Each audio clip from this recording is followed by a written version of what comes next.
កលឹះធ្វើមិនបើមនុស្សលពឹសតាំងពីតូចភ្នែកមើលឃើញខ្មោចដើរទូមនុស្សមើលជ្រៅដល់គល់តាំងពីប្រសូតធ្វើការហត់អត់លូអីមកពុកតិចមនុស្សវាល្អរហូតស្ដីដូចមេស្កក្នុងមាត់មានពឹសចង់ដើរពាក់ស្នែងធ្វើមេចកោចេញមកពីបន្ទប់ដែលគេកត់កលឹះធ្វើមិនបើមនុស្សលពឹសតាំងពីតូចភ្នែកមើលឃើញខ្មោចដើរទូមនុស្សមើលជ្រៅដល់គល់តាំងពីប្រសូតធ្វើការហត់អត់លូអីមកពុកតិចមនុស្សវាល្អរហូតស្ដីដូចមេស្កក្នុងមាត់មានពឹសចង់ដើរពាក់ស្នែងធ្វើមេចកោក្មេងទៅទៅលោះឲ្យកាសជាប់ទៅជាឲ្យគ្រប់គ្នាចទាស់ព្រោះស្ដាប់តបៀដេកអត់ប្រយ័ត្ននឹងវិធីប្រមាថដែលមានពោះផលិតចឹកជាប់តគៀយើងចេញចល័តឲ្យដូចជន់សម្ងាត់គេចង់បបាត់ជាងលេងត្រឹមមួយភាកពេលសួរចលាយមាត់ញ័រតតាច់ខ្ញុំដកលុយមកដុំយកមកបាំងតាជា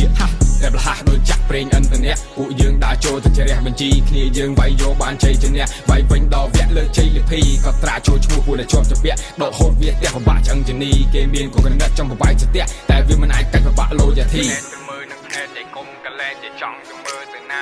នឹងដីគុំលេបពេលថាគឺធ្វើមិនបាច់ទៅស្រាប់ណែណាចម្លែកនៅក្នុងតកូលប៊ូស៊ូដូចគេថា keep my flame នៅក្នុងសូលហើយនាមតកូលជាកូនអ្នកតាភ្នែកទៅមើលនឹងភ្នែកចៃគុំកលែងចៃចង់ទៅមើលទៅណានេះពាក្យសំដីគុំលេបពេលថាគឺធ្វើមិនបាច់ទៅស្រាប់ណែណាក្មេងចម្លែកនៅក្នុងតកូលប៊ូស៊ូដូចពាក្យគេថា keep my flame នៅក្នុងសូលហើយនាមតកូលជាកូនអ្នកតា